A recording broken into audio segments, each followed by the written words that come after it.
STI,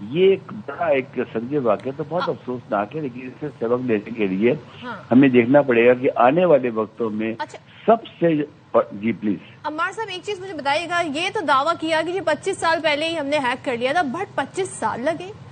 یہ recent technology جتنی advance ہوئی ہے اس کی بدولت یہ ممکن ہو سکا، کیونکہ خامنہ ای کو تو ان کی اسیسینیشن تو ان کا نہ جانے کتنا پرانا ایجنڈا تھا، لیکن it took them 25 years to do that. تو مجھے یہ بتائیے گا کیا یہ معلوم نہیں کیا جا سکتا کہ آپ کا سسٹم یا ٹریفک کیمراز ایون ہیک ہو چکے ہیں؟ تو یہاں پہ آپ ایران کا رول کیا دیکھتے ہیں اگر 25 سال وہ سروائیو کر گئے اس ساری ہیکنگ اور ٹریکنگ کے باوجود؟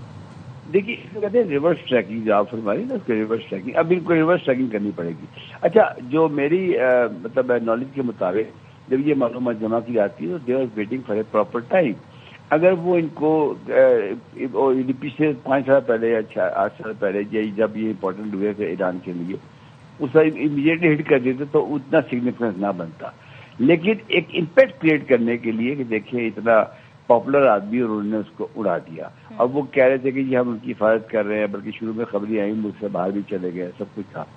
اس کا مطلب ہے کہ اس میں 2 چیزیں ہیں، ایک تو ٹیکنالوجی کا استعمال رائٹ ٹائم کے اوپر ڈیٹا کی بنیاد پہ ایکوریٹ، اور نمبر 2 ٹائمنگ، کیونکہ امپیکٹ ہوتا ہے ٹائمنگ کے اوپر.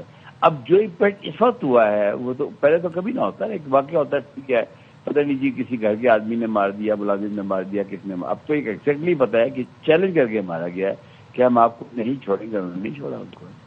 اچھا عمار صاحب یہ تو پھر ایک بڑی الارمنگ سچویشن ہے اور آئی اوپنر ہے پوری دنیا کے لیے کہ کوئی ملک بھی محفوظ نہیں ہے اس طرح کے اٹیک سے. ہم پہ بھی 2-3 دن پہلے ایک سائبر اٹیک ہوا تھا. کتنا امپورٹنٹ ہے اپنے آپ کو سیکیور کرنا، سیکیورٹی لیپسز ہم بالکل اس پوائنٹ پہ افورڈ نہیں کر سکتے. اچھا گزارش یہ ہے کہ جب سے دنیا قائم ہوئی ہے نا تو جو کرمنلز ہوتے ہیں they are always ahead of security, always. آپ تالا ایجاد نیا کریں گے وہ کچھ اور کر لیں گے، وہ کریں گے آپ کچھ اور کریں گے وہ کر لیں گے. اچھا اس کا مطلب اب یہ نہیں ہے کہ ہم اداس ہو جائیں، پریشان ہو جائیں، جو ہونا تھا وہ تو ہو گیا. ماضی میں بھی بڑے بڑے اس طرح کی. اب جو فیوچر کے لیے آپ نے بات کی ہے وہ میں سمجھتا ہوں کہ سیکورٹی آڈٹ ہوتا ہے نا، وہ کیا ہوتا ہے کہ وہ پینٹ کرتے ہیں اس کے اندر، دیکھتے ہیں کہ یعنی جیسے آپ کے اسلام آباد میں ہمارے کیمرہ لگے ہوئے ہر طرف، اب ظاہر ہماری گاڑیاں اسکین ہو رہی ہیں، ایگزیکٹلی ان کو پتا ہے کوئی صاحب کتنے بجے نکلتے ہیں آفس سے کتنے بجے جاتے ہیں. اگر اسے کہتے ہیں پیٹرن انالیسس، اگر کوئی پیٹرن کو انالائز کر لے تو ایگزیکٹلی کسی آدمی کو اس کے گھر پہنچنے سے 3 منٹ پہلے اڑا سکتا ہے کہیں پہ نا. ایک تو میں مشورہ دوں گا آپ کے پروگرام کے ذریعے کہ جو امپورٹنٹ لوگ ہیں ان کے جو پیٹرنز ہیں ان کو چینج کرتے رہنا چاہیے، کیونکہ یہ ساری گیم پیٹرن کی ہو گئی ہے. پیٹرن ہے ڈیٹا کی بنیاد کے اوپر. اگر آپ اپنے گرد بھی دیکھیں تو ہماری جو ٹیلی فون ہے یہ جاسوس ہے ہمارے ساتھ، اس کے علاوہ کیمرے ہیں یہ ہماری فائدے کے لیے، استعمال کے لیے، لیکن we have to be very careful. میں اسپیشلی جو سیکورٹی لیئرز کیا ہو سکتی ہیں، کیا مسلسل اپڈیٹ کیا جائے، کیا کیا جائے؟ کیونکہ ظاہر ہے آج کل سیف سٹی کا کانسیپٹ ہے، آج کل ای چالان کی وجہ سے کیمرہ سسٹم بڑے اپڈیٹ ہو گئے ہیں، اے آئی سے ریکگنیشن ہو رہی ہے، فیس ریکگنیشن. تو ہمیں کیا مزید کانکریٹ اسٹیپ لینے ہوں گے؟ اچھا اس میں صرف میں یہ کہوں گا کہ ایک تو ہمیں نا اویئرنیس کریٹ کرنی چاہیے، بہت ضروری ہے. کہ عام طور پہ ہم اس کو بڑا لائٹ لیتے ہیں، ایسی بات نہیں ہے. دیکھیں میں آپ کو ایک چھوٹی سی مثال دیتا ہوں کہ جو سیکورٹی ہوتی ہے اس کی 2 لیئرز ہوتی ہیں. ایک چوکیدار کے گھر کے باہر کھڑا ہوتا ہے، ایک آپ کے گھر کے تالے ہوتے ہیں. تو جو اسے کہتے ہیں کہ جو باہر کا چوکیدار ہے وہ گلی محلے پہ نگاہ رکھتا ہے یا سراؤنڈنگ پہ نگاہ رکھتا ہے. تو ہمیں بھی اپنی سیکورٹی کی 2 لیئرز بنانی چاہیے. تیسری بات جو ابھی آپ نے کی تھی تھوڑی دیر پہلے کہ ان کے 5 آدمیوں میں سے ایک آدمی جو تھا وہ باہر کا ہوتا تھا، اس کا مطلب ان سائڈ ہوتا ہے نا، بڑا امپورٹنٹ ہوتا ہے گا، اس پہ نگاہ رکھنی پڑتی ہے گی. تو یہ جس شخص کی پوزیشن ہوگی یا جتنی بھی اس جگہ کی امپورٹنس ہوگی اس کے مطابق سیکورٹی لیئرز ہے. ہمارے صاحب سیکورٹی میجرز لینا خاص طور پر اس پوائنٹ. بہت شکریہ آپ نے پروگرام کے لیے وقت نکالا. چلیں جی یہاں پر شارٹ بریک لیتے ہیں، اس کے بعد واپس آتے ہیں. ویلکم بیک جناب. تو جی آپ کو ہم اوور ویو دے رہے تھے, اپڈیٹس دے رہے تھے کہ ایران اور اسرائیل کے بیچ میں کیا چل رہا ہے اور امریکہ کا اس میں کیا کردار ہے. اور ڈونلڈ ٹرمپ کے بدلتے بیان, ڈونلڈ ٹرمپ از سو انپریڈکٹیبل. کوئی دین ایمان نہیں ہے اس بندے کا, معذرت کے ساتھ مجھے کہنے دیجیے. اور جس طریقے سے ایران نے جنگ پورے خطے میں پھیلائی, پورے ریجن میں پھیلائی, پاکستان آلریڈی ایک جگہ پہ انگیجڈ ہے افغانستان کے ساتھ, اور ایران جو ہے وہ نہ قطر, یو اے ای, دبئی, سعودی, اس کے بعد جارڈن, عراق, کتنے ممالک تک کی جنگ پھیل چکی ہے. 27 بیسز ٹوٹل جو لاسٹ اپڈیٹ تھی. اب ہمیں نہیں پتا مزید اس میں کتنا اضافہ ہو, کیونکہ reports to be honest somehow conflicting بھی ہوتی جا رہی ہیں. اچھا, اور اس کے بعد یہ بھی ہے نا کہ ایران میں تو انفارمیشن بلیک آؤٹ بھی ٹو سم ایکسٹینٹ, اسرائیل کے دعوے الگ آ رہے ہیں, تو اسرائیل کے دعوے الگ آ رہے ہیں, بہت متعدد مکس رپورٹس ہیں. ابھی آپ کو لے چلتے ہیں کہ موجودہ اسی صورتحال کے اوپر یو اے حکام میڈیا بریفنگ دے رہے ہیں, تو آپ کو ذرا وہ دکھاتے ہیں. وضمان سلامة مواطنيها والمقيمين على أرضها. نتوجه بداية بتحية تقدير واعتزاز إلى منتسبي القوات المسلحة لدولة الإمارات العربية المتحدة وإلى الفرق العاملة في الجهات الأمنية والحكومية ومختلف مؤسسات الدولة على جاهزيتهم العالية وأدائهم المهني المسؤول. كما نحيي أيضا جميع أفراد المجتمع من مواطنين ومقيمين لما أبدوه من وعي والتزام بالتعليمات والإجراءات بما أسهم في استمرار مظاهر الحياة اليومية بصورة طبيعية ومنتظمة. يأتي هذا اللقاء في إطار حرص الدولة على التواصل البناء معكم وسائل الإعلام المحلية والدولية لدوركم المهم والمسؤول لا سيما في مثل هذه الظروف, وأيضا بما يعزز نقل المعلومات الدقيقة وترسيخ الثقة. يسعدنا أن يكون معنا في هذه الإحاطة العميد ركن الطيار عبد الناصر الحميدي المتحدث الرسمي باسم وزارة الدفاع, حيث سيستعرض الموقف العسكري ومستوى الجاهزية الدفاعية. معالي ريم بنت إبراهيم الهاشمي وزير الدولة لشؤون التعاون الدولي لاستعراض الموقف الدبلوماسي والتنسيق الدولي في ضوء هذه التطورات. معالي عبد الله بن طوق المري وزير الاقتصاد والسياحة لعرض الإجراءات المتخذة على المجال الاقتصادي لضمان استقرار الأسواق واستمرارية الأعمال. سعادة العميد عبد العزيز الأحمد المتحدث الرسمي عن وزارة الداخلية للحديث أيضا عن الجانب الأمني والإجراءات الداخلية. وأيضا وسعادة الدكتور سيف الظاهري المتحدث الرسمي باسم الهيئة الوطنية لإدارة الطوارئ والأزمات والكوارث لعرض خطط الاستجابة الوطنية وآليات التنسيق بين الجهات المعنية. نبدأ مع الموقف العسكري في ظل التطورات الأخيرة. ما هو الموقف العسكري وكيف تبدو جاهزية منظومتنا الدفاعية؟ يطلعنا على التفاصيل سعادة العميد ركن الطيار عبد الناصر الحميدي. لك الكلمة.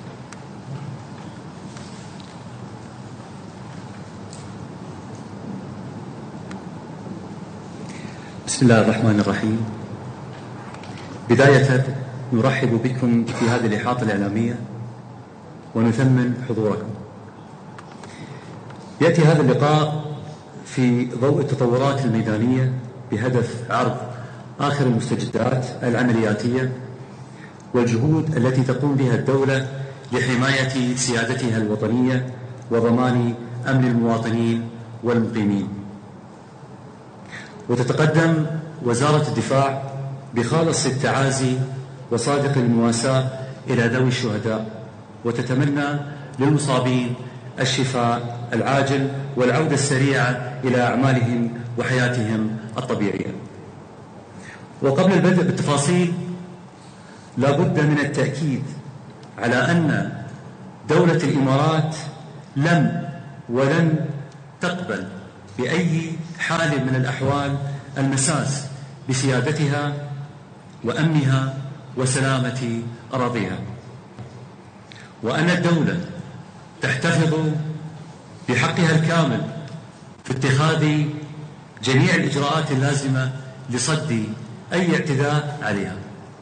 كما نؤكد أن دولة الإمارات في أعلى درجات جاهزيتها وتمتلك من القدرات والمنظومات الدفاعية والتسليحية ومن ضمنها الصناعات الوطنية ما يمكنها من الدفاع عن أراضي الدولة وحماية شعبها بغض النظر عن المدى الزمني وطول فترة التصعيد في المنطقة.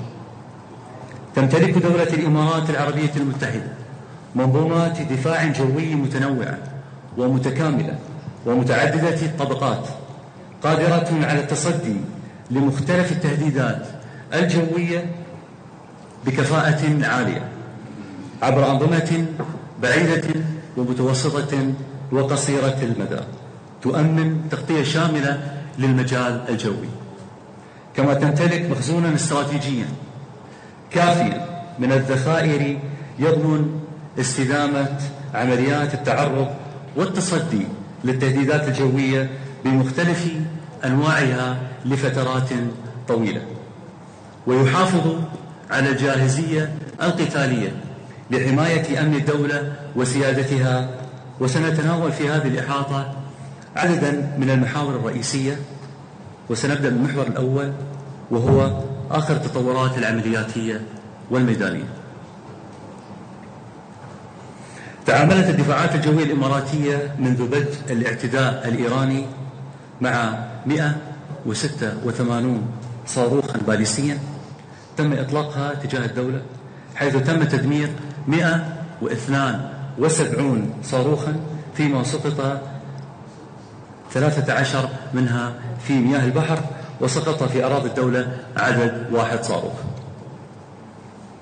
كما تم رصد 812 مسيرة إيرانية واعتراض 755 مسيرة، فيما وقعت 57 منها داخل أراضي الدولة، إضافة إلى رصد وتدمير 8 صواريخ جوالة، وتسببت في بعض الأضرار الجانبية، كما أسفرت عن 3 حالات وفاة و68 حالة إصابة بسيطة، وحدوث أضرار مادية بسيطة ومتوسطة في عدد من الأعيان المدنية. ونشير هنا إلى أن الأصوات المسموعة في مناطق متفرقة من الدولة هي نتيجة اعتراض منظومات الدفاع الجوي للصواريخ الباليستية وتصدي المقاتلات الإماراتية للطائرات المسيرة والجوالة. وتثبت هذه الإحصائيات العسكرية الجاهزية الكاملة والخطط الاستباقية التي تنفذها قواتنا المسلحة والأجهزة المعنية في مختلف القطاعات، الأمر الذي أدى إلى التصدي بفعالية وكفاءة عسكرية تامة في التعامل مع مختلف أنواع التهديدات. السيدات والسادة المشاهدين، نستعرض أمامكم مادة مرئية، وهي عبارة عن استهداف طائرات الدفاع الجوي الإماراتية من نوع F-16 وميراج 2000 للاعتداءات الإيرانية، وهي عبارة عن طائرات طوافة وطائرات مسيرة. فهذا مقتطف من الصد والتدمير لمئات من هذه الاعتداءات على مدى ال4 أيام الماضية.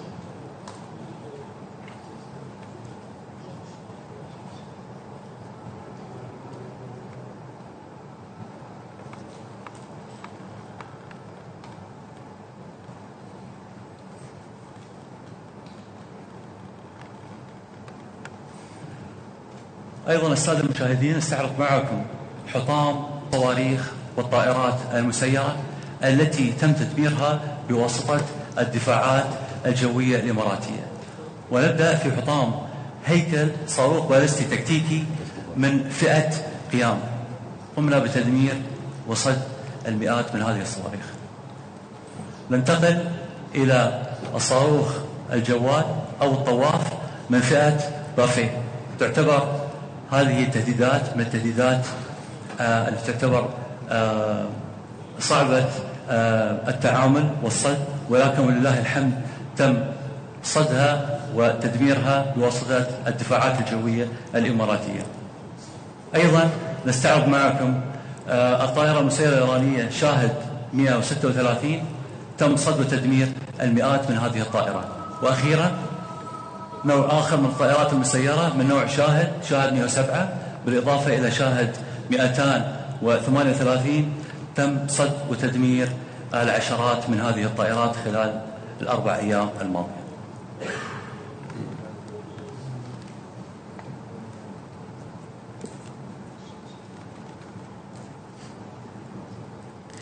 ننتقل إلى محور آخر وهي تداعيات التصدي للاعتداءات الجوية التي تعرضت لها الدولة. أولا لا بد من التأكيد على أن كافة الإصابات والأضرار البسيطة التي حصلت لم تكن نتيجة نجاح الهجمات المعادية في تحقيق أهدافها، بل نتيجة لعمليات التصدي لها.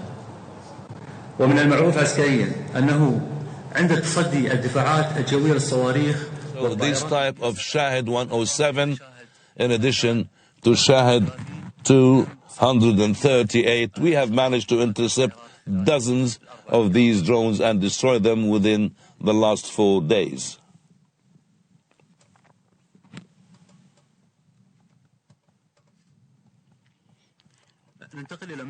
Let's move now to another aspect, which is the repercussions of intercepting these aggression from Iran. We need at the very beginning to confirm that all the damage, little damage that happened is not because of the success of the attacks, of the aggression, but it's because of the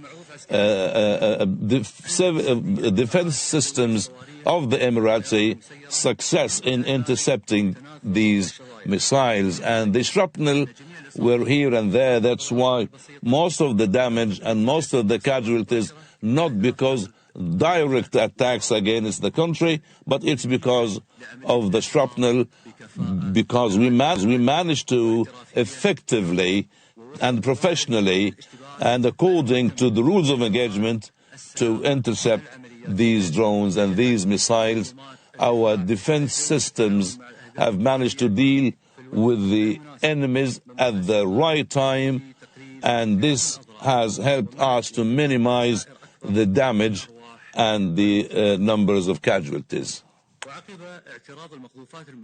Following the interception of the missiles and drones coming from Iran, before arriving to their targets, the concerned agencies, according to the specialization, have done their own evaluation throughout the places where shrapnel are present. The ambulance people have done a great job, and all the procedures have been taken in order to make sure the safety of all the citizens and the residents, according to the cooperation between the concerned parties. Finally, the readiness of the armed forces to face any attacks. The armed forces of the Emirates are monitoring 24/7 the developments that might hit the sovereignty of the state, the territorial sovereignty, and the armed forces have taken effective steps, and the spread of the defense system, the readiness of our armed forces, boosting the monitoring systems and early warning systems so as to be on full alert to protect the country and its sovereignty. Also, we have managed to increase integration between the military units within a unified command in order to make sure that the missions are done at the right time and the proper time to face any threats. Our armed forces have proved very effective and have proved very effective operation, and they have quickly managed to defend our country. Our readiness based on our developed defense systems and the very sophisticated weaponry, very good coordination between all the types of the armed forces. We have our own plans. We developed all our plans. We have our comprehensive strategy in this regard.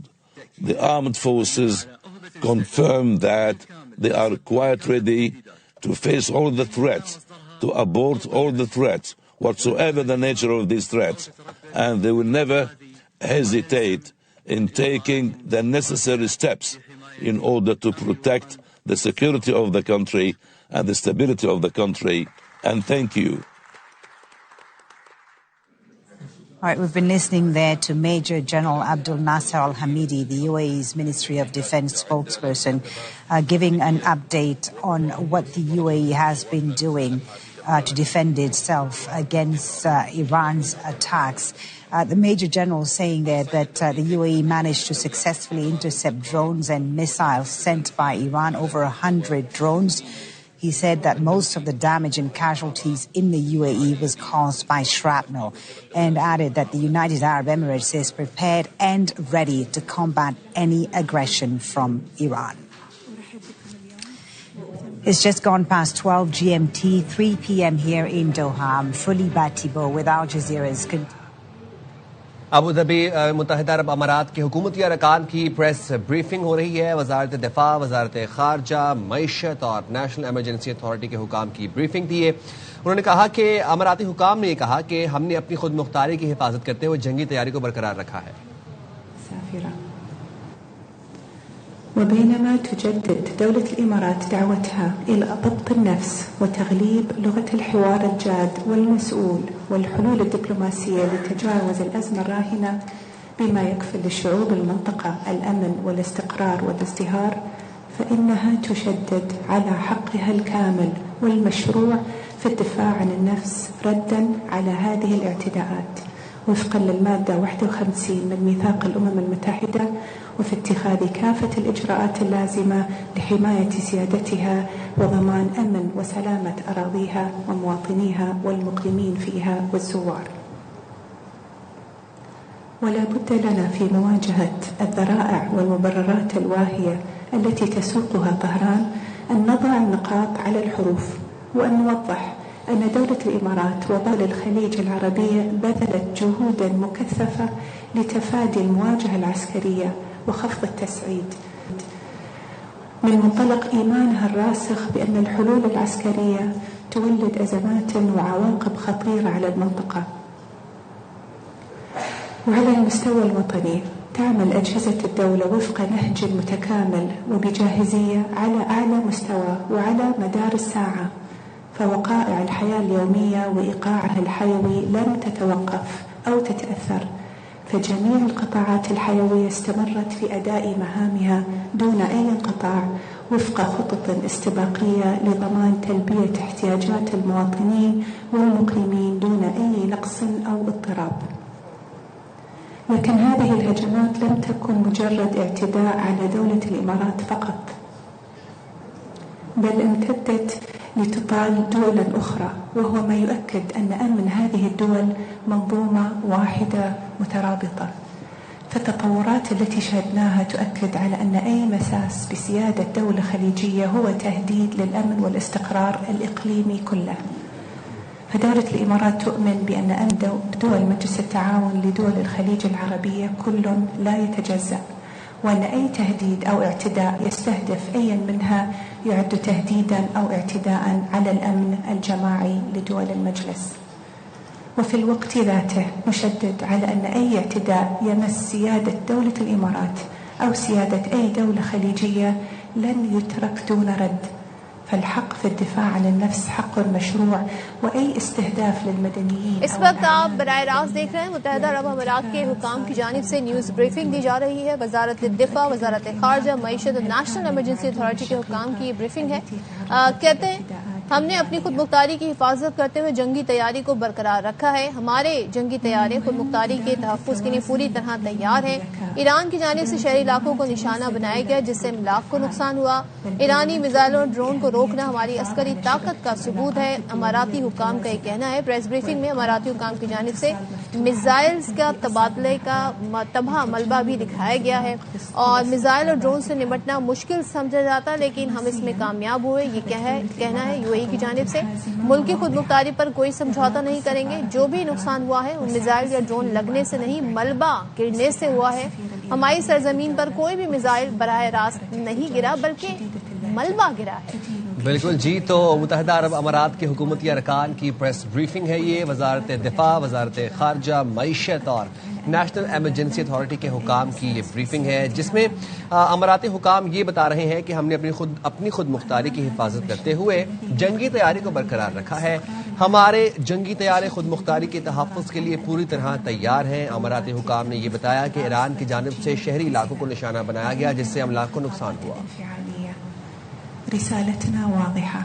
الهجمات والاعتداءات الإيرانية غير مبررة والحل العسكري لن يؤدي إلا إلى المزيد من الأزمات بينما يظل السبيل العقلاني لعدم توسع الصراع العسكري هو الحوار الجاد والمسؤول.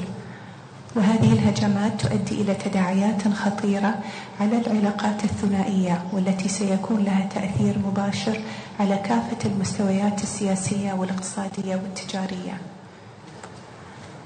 وعلى الصعيد الإقليمي دعت دولة الإمارات المجتمع الدولي وخصوصا مجلس الأمن لتحمل مسؤولياته في إدانة هذه الاعتداءات واتخاذ التدابير اللازمة لمنع تكرارها.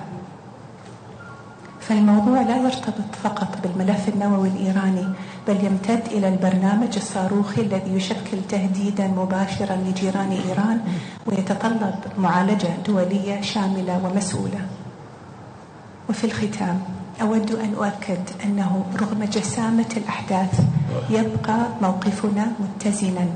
نحن لا نسعى لتوسيع دائرة المواجهة ولا نؤمن بأن الحلول العسكرية تصنع استقرارا دائما ومنطقتنا في غنى عن هذا التصعيد ولا تزال العودة إلى طاولة المفاوضات السبيل العقلاني الوحيد لاحتواء الأزمة ومنع امتدادها.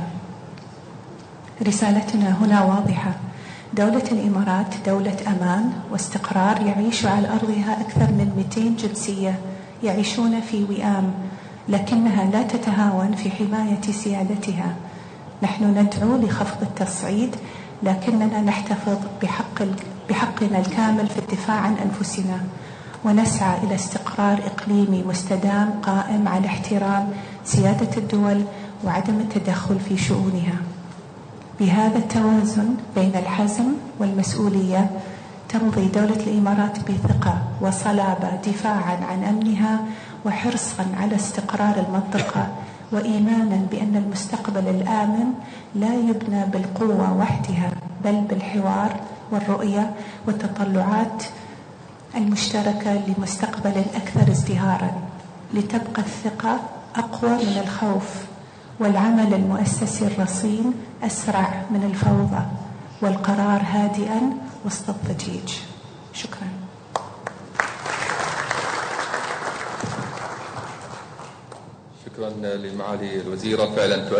امارات کے حکومتی ارکان کی پریس بریفنگ ہے یہ جو اپنی ٹی وی اسکرینز پر آپ ملاحظہ کر سکتے ہیں. وزارت دفاع، وزارت خارجہ، معیشت اور نیشنل ایمرجنسی اتھارٹی کے حکام کی جانب سے بریفنگ دی جا رہی ہے. اماراتی حکام کا یہ بتانا تھا کہ ہمارے جنگی طیارے خود مختاری کے تحفظ کے لیے پوری طرح تیار ہیں. ایران کی جانب سے شہری علاقوں کو نشانہ بنایا گیا جس سے املاک کو نقصان ہوا. ایرانی میزائلوں اور ڈرونز کو روکنا ہماری عسکری طاقت کا ثبوت ہے. پریس بریفنگ میں اماراتی حکام کی جانب سے میزائلوں کا تباہ ملبہ بھی دکھایا گیا اور میزائلز اور ڈرون سے نمٹنا مشکل سمجھا جاتا ہے لیکن ہم اس میں کامیاب ہوئے، ایسا بتانا تھا اماراتی حکام کا.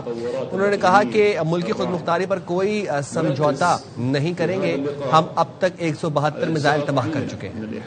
الاقتصاد والسياحة والطيران وبيئة الأعمال في الدولة وسوف نستعرض قدرة اقتصادنا الوطني على التعامل الأمثل مع هذه الأزمة نظرا لما يتمتع به من تنوع وانفتاح وجاهزية عالمية. أن دولة الإمارات بفضل رؤية وتوجيهات قيادتنا الرشيدة تبنت استراتيجيات وسياسات استباقية مرنة جعلت الاقتصاد الوطني أكثر متانة وقدرة على مواجهة التحديات والضغوط الاقتصادية، بما في ذلك التطورات الجيوسياسية الإقليمية والعالمية. وفي هذا الإطار نؤكد أن الاقتصاد الإماراتي أثبت صلابته في استيعاب الضغوط التي ولدتها الأزمات والتحديات الاقتصادية والجيوسياسية، سواء السابقة الدولية منها أو الإقليمية، محافظا على استقراره بكفاءة عالية. ومن أسباب هذه الصلابة هي الخطوط الحمراء التي وضعتها القيادة الرشيدة للأمن الغذائي. وعملت دولة الإمارات على تطوير منظومة تشريعية قوية ومستدامة ارتكزت على المرونة والاستباقية والانفتاح على العالم إلى جانب بنية تحتية تكنولوجية متطورة، كما عزز شراكاتها الاقتصادية والاستثمارية مع الأسواق الحيوية حول العالم، وبنت بيئة أعمال تعد من بين الأكثر تميزا عالميا، ودعمت فرص التنوع الاقتصادي. فهذه التحولات الهيكلية في اقتصادنا أكسبت الدولة جاهزية عالية وقدرة اقتصادية متينة لحماية أعمال واستثمارات القطاعين الحكومي والخاص.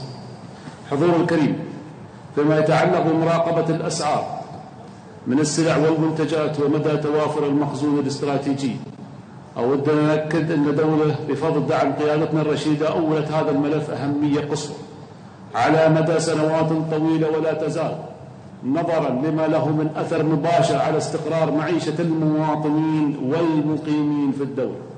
وفي ضوء ذلك اسمحوا لي أن أستعرض معكم أبرز النقاط التي تؤكد أن منظومة الأمن الغذائي في دولة الإمارات خط أحمر، ومدى جاهزيته لمراقبة الأسواق ورصد أي اضطرابات في الأسعار وضمان استقرارها وحماية حقوق المستهلكين. تتمتع دولة الإمارات بمخزون استراتيجي للسلع الأساسية يغطي احتياجات الأسواق لفترة تتراوح بين 4 أو 6 أشهر، مما يضمن توافر السلع الأساسية واستقرار الأسعار حتى في الظروف الطارئة. تمتلك دولة الإمارات اليوم شبكة واسعة من الأسواق الشريكة التي تزودها بالواردات من مختلف السلع والمنتجات التي تحتاج إليها، مع القدرة على إيجاد الأسواق البديلة بكفاءة وسرعة عالية في حالات الأزمات والطوارئ. توزيع مواقع المخزون الاستراتيجي بشكل مدروس ومناسب على مختلف مناطق الدولة، وذلك بتوجيهات واضحة ودعم لا محدود من القيادة الرشيدة.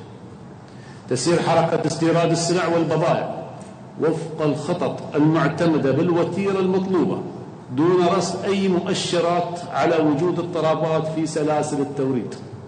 تتابع وزارة الاقتصاد والسياحة بالتعاون مع الدوائر الاقتصادية المحلية وغيرها من الجهات المعنية بشكل يومي كميات المخزون لدى الموردين والمراكز التجارية، وتقوم بإجراء تحليلات دقيقة لمستوى الكفاية لكل سعر. تجري الوزارة وبالتعاون مع الدوائر الاقتصادية المحلية رقابة لحظية مستمرة على أسعار السلع بمنافذ البيع والمتاجر من خلال منصة رقمية متخصصة تتصل ب 627 منفذ بيع رئيسيا، كما تضمنت خطط الوزارة وشركائها بتنفيذ 420 جولة تفتيشية وزيارات ميدانية خلال الأيام والأشهر الماضية. التقييم المستمر لمستويات العرض والطلب بشكل دوري ضمان ضبط الأسعار والتدخل عند الضرورة. تقوم الوزارة وكذلك شركائها من الدوائر الاقتصادية المحلية بجولات رقابية في الأسواق والتعامل بجدية مع الشكاوى الواردة من المستهلكين للتأكد من عدم وجود أي ممارسات تستغل هذه الأوضاع في رفع الأسعار بشكل غير المبرر، ليس فقط على السلع الرئيسية ولكن على كافة السلع والخدمات المقدمة للمستهلكين. كما يتوجب على الشركات الاطلاع بمسؤوليتها المجتمعية تجاه المجتمع لا سيما في أوقات الأزمات، وأن تراعي الظروف الاستثنائية بما يحقق التوازن بين استدامة أعمالها وحماية المستهلكين. وانطلاقا من هذه الوقائع أتوجه للجمهور الكريم في مختلف إمارات الدولة بأهمية اتباع الممارسات الاستهلاكية السليمة، وكذلك أهمية الشراء على قدر الحاجة وتجنب التكديس أو المبالغة في التسوق مما يسهم في استقرار الأسعار وضمان توافرها للجميع. وفي حال وجود أي مخالفة في الأسواق أو نقص في السلع أو احتكار أو غش أو ممارسة تجارية غير سليمة أو رفع غير مبرر للأسعار، فإن الوزارة ستتخذ الإجراءات الرادعة تجاه المخالفين حفاظا على الاستقرار الأسواق في ظل هذه التطورات. وندعو الجمهور التواصل على رقم الوزارة 800-1222 في حال وجود أي مخالفة. السيدات والسادة، فيما يخص القطاع السياحي، لقد نجحت دولة الإمارات في تقديم تجربة سياحية متميزة في التعامل باستباقية وجاهزية عالية مع أزمات عديدة سابقة، بما فيها جائحة كورونا وغيرها من التحديات الإقليمية والدولية. واليوم مع الأزمة الراهنة يضم القطاع السياحي أكثر من 1260 فندقا، إلى جانب أكثر من 40,000 شركة تعمل في الأسواق الإماراتية في المجالات السياحية. ونؤكد السياح وزوار الدولة الكرام ونزلاء الفنادق والجهات الحكومية المعنية بما فيها وزارة الاقتصاد والسياحة والدوائر السياحية المحلية، ونحن بشراكة وثيقة مع المنشآت الفندقية والشركات السياحية، ونعمل بجهود متضافرة وبجاهزية تامة لضمان سلامتهم وأمنهم وسلاسة تجربتهم السياحية وتلبية متطلباتهم واحتياجاتهم وتقديم الخدمات بأعلى مستويات الجودة والاحترافية. حضور الكريم، لقد تعامل قطاع الطيران في دولة الإمارات مع التطورات الراهنة ضمن إطار مؤسسي واضح يستند إلى الجاهزية العالية والتخطيط الاستباقي والتنسيق الكامل مع الجهات المعنية، بما يضمن الاستمرارية الأعمال مع الحفاظ على أعلى معايير السلامة والأمن في القطاع. وفي هذا الإطار تقوم الهيئة العامة للطيران المدني بالتنسيق والمتابعة بصورة متواصلة مع الشركاء للتقييم المستمر للأوضاع الراهنة ومستجداتها، بما يتيح التخطيط المنهجي للعودة التدريجية والآمنة لحركة الملاحة الجوية في أجواء الدولة. كما تم التنسيق مع دول الجوار لفتح مسارات جوية مخصصة لإدارة الطوارئ بصورة آمنة، إلى جانب تنسيق مع دول مجلس تعاون دول الخليج العربية ومنظمة الطيران المدني الدولية الآيكاو لتفعيل خطط الطوارئ الإقليمية المعتمدة في مثل هذا النوع من الأزمات. وتبلغ القدرة الاستيعابية الحالية استنادا لمسارات الطوارئ المتاحة 48 رحلة في الساعة، مع قابلية زيادة هذا العدد تدريجيا خلال الفترة المقبلة وفقا للتطورات الموقوف وتقييمات السلام. ونتيجة للإجراءات المتخذة بدأت الدولة تنفيذ عمليات تشغيلية محدودة لتسهيل عودة المواطنين والمقيمين إلى أرض الوطن، حيث تم بالفعل تسيير رحلات لإعادة المسافرين المتأثرين بالظروف الراهنة عبر مطارات الدولة، وذلك خلال مراحل متتابعة، حيث شملت المرحلة الأولى من 1 مارس 2026 حتى الآن نقل عدد 17,498 ألف مسافر على متن 60 رحلة سيرتها الناقلات الوطنية. وستتضمن المرحلة المقبلة تسيير أكثر من 80 رحلة مجدولة خلال اليوم الواحد بطاقة استيعابية نقل أكثر من 27 ألف مسافر. وبالتوازي مع هذه الجهود وتوجيهات القيادة الرشيدة واستنادا إلى النهج الإنساني الراسخ لدولة الإمارات، أعلنت الدولة تحمل تكاليف الاستضافة والإعاشة للمسافرين العالقين في المطارات والمتأثرين نتيجة تأجيل عدد من الرحلات، مع ضمان استمرار تقديم الخدمات الأساسية والدعم اللوجستي للمسافرين الذي تعذر عليهم السفر خلال فترة توقف العمليات التشغيلية. ويأتي ذلك انطلاقا من أن سلامة الأجواء وسلامة الإنسان ستبقى دائما أولويتنا الأولى، وما نشهده اليوم يؤكد متانة منظومتنا الوطنية وكفاءتها العالية القائمة على تكامل الأدوار والشراكة الفاعلة مع مجتمع واع ومسؤول يدرك أهمية الالتزام والتكاتف مثل هذه الظروف. وندعو المسافرين المتأثرين برحلاتهم بعدم التوجه للمطارات لحين أن يتم التواصل معهم من قبل شركات الطيران تفاديا للازدحام وضمانا للانسيابية حركة المسافرين. ونسيعبر هذه المرحلة كما عبرنا غيرها من قبل أكثر قوة وثباتا، محافظين على مكانة دولة الإمارات العربية المتحدة كمركزا آمنا وموثوقا للطيران المدني على المستوى الدولي.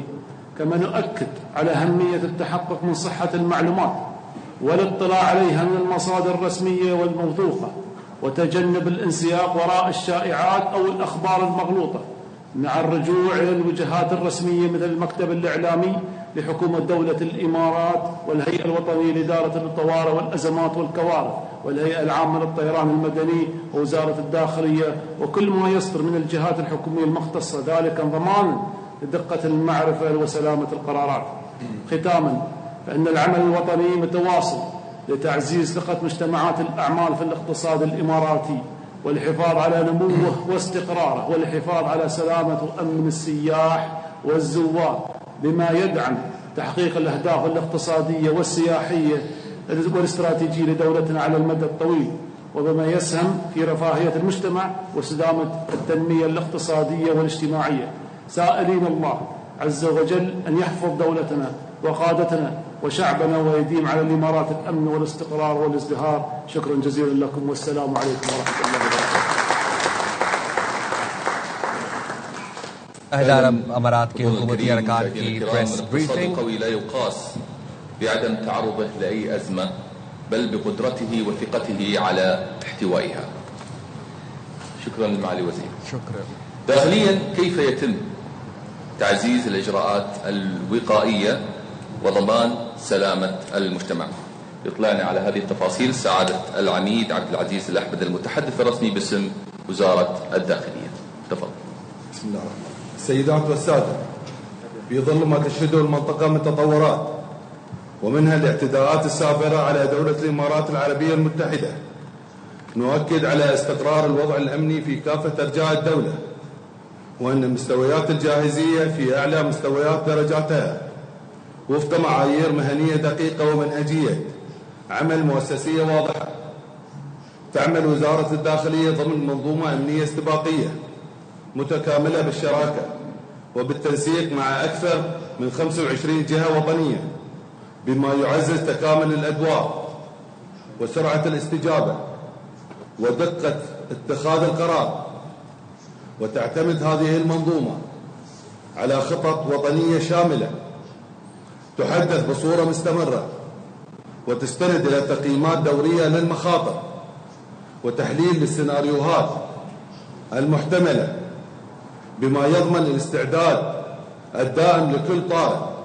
وقد عززت الوزارة انتشارها الميداني بأكثر من 3200 آلية متخصصة، كما تم دعم الجاهزية بأكثر من 4100 دورية مرورية وأمنية ووحدات استجابة مسلحة، في إطار انتشار استباقي يحقق سرعة التدخل وفعالية المعالجة الميدانية. تعتمد الوزارة على غرف عمليات اتحادية ثابتة ومتحركة، ومراكز شرطة منتشرة ميدانيا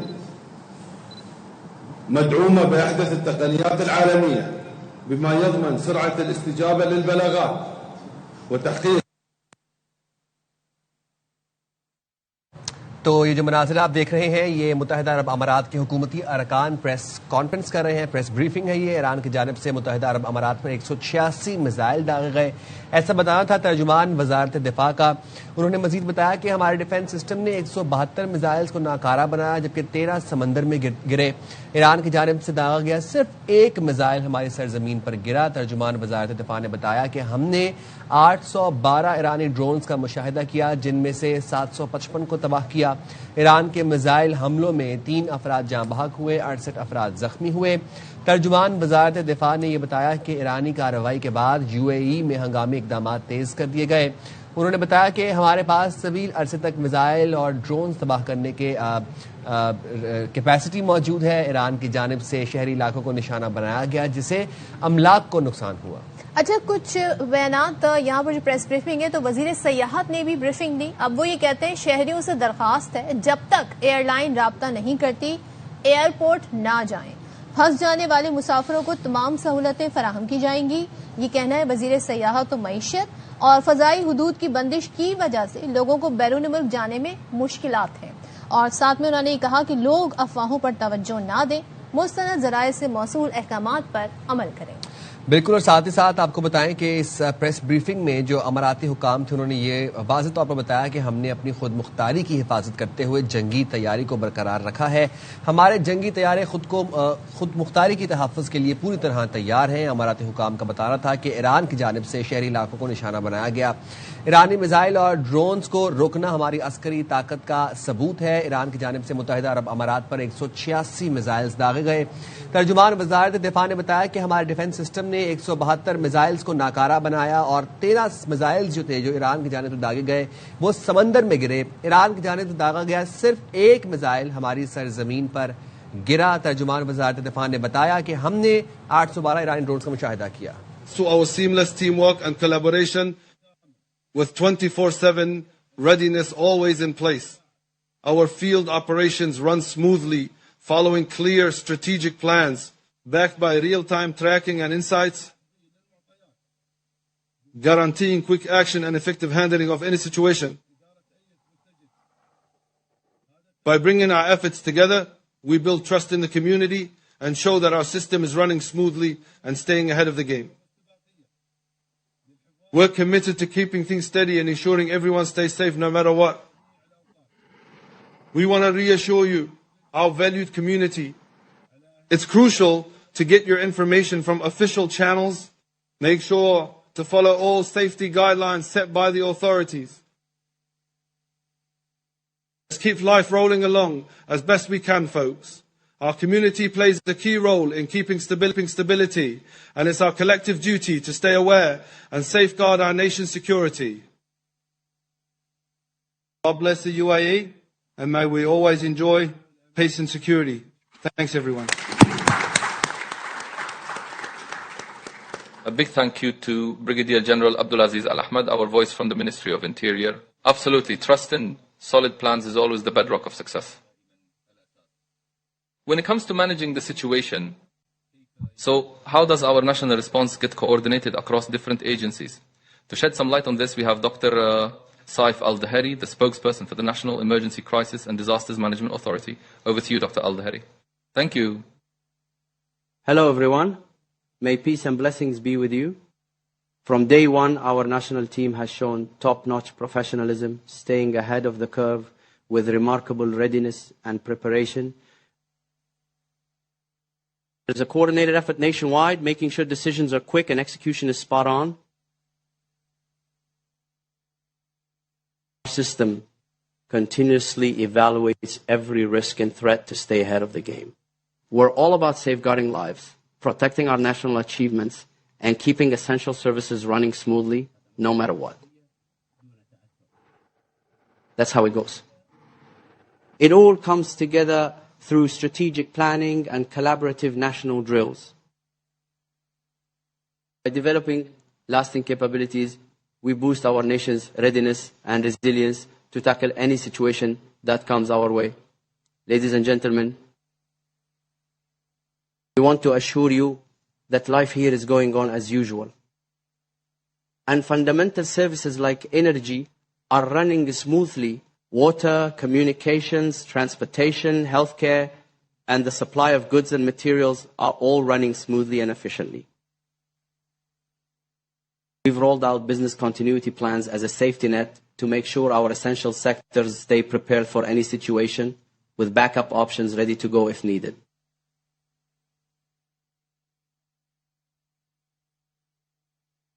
Our aim is to keep everything running smoothly so that daily life and the economy stay unaffected. We're making sure education isn't missing a beat by rolling out remote learning systems, guaranteeing students stay on track in their academic journey across all grades.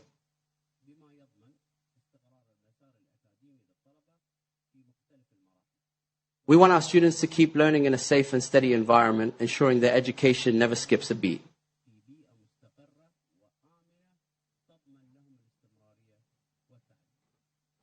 Ladies and gentlemen, we've crafted a detailed plan to keep travel organized while looking out for everyone's well-being. We're working hand in hand with airlines and the right agencies to arrange around 200 to 300 flights soon, helping those stranded here get on their way.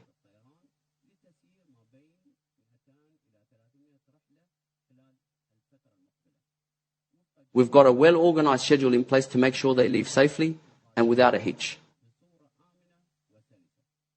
This showcases the incredible national teamwork and top-notch readiness in managing air traffic under extraordinary conditions.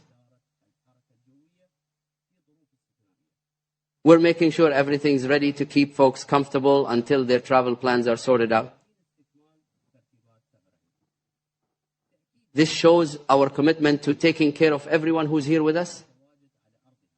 We're making sure everyone has a place to stay, food to eat, the visas they need, and a way to get around. No matter the situation, the state always puts people's safety and dignity first. Ladies and gentlemen, from the get-go, we've seen our community come together, showing the awareness and unity of both citizens and residents. Everyone joined forces with one heart and took on these challenges with a sense of responsibility and dedication to following official guidance.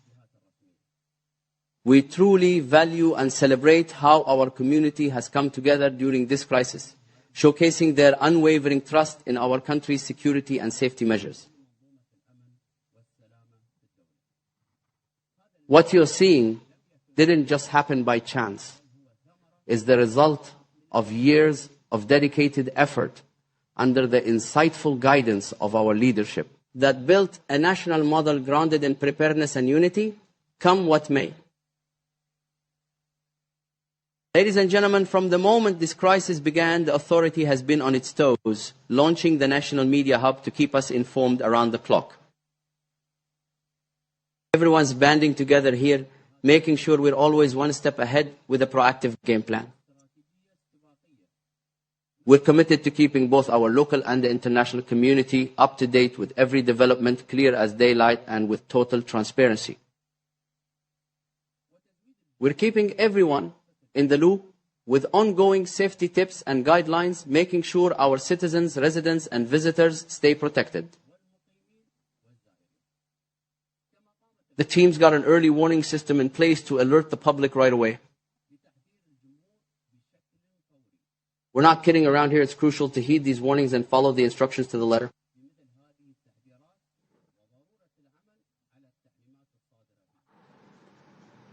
Let's underscore how crucial it is for everyone to stick to reliable sources now and steer clear of spreading any unverified info.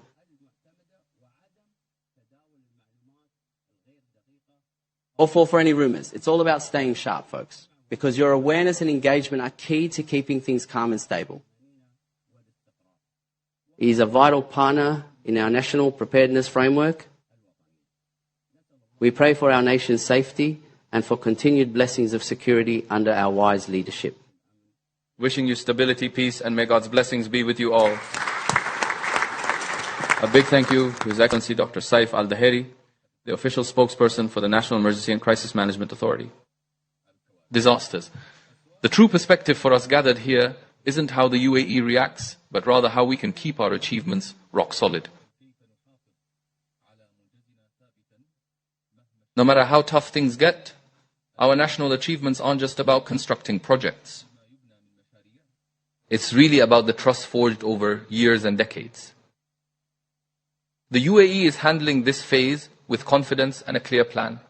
With a thoughtful approach and an economy strong enough to tackle these challenges, we have a mindful and united community making calm, steady decisions, avoiding knee-jerk reactions. While it could be seen as a tactical move, here in the UAE, our strategy is unwavering stability. We appreciate the insightful explanations from our esteemed leaders, which truly highlight our concerted efforts. As we navigate through different avenues, we want to give a big shout out to our media friends from local, regional, and international outlets for being here and playing such a vital role. Professionals are getting the facts straight and responsibly, building awareness and trust. Wishing you peace and safety. Thanks, everyone.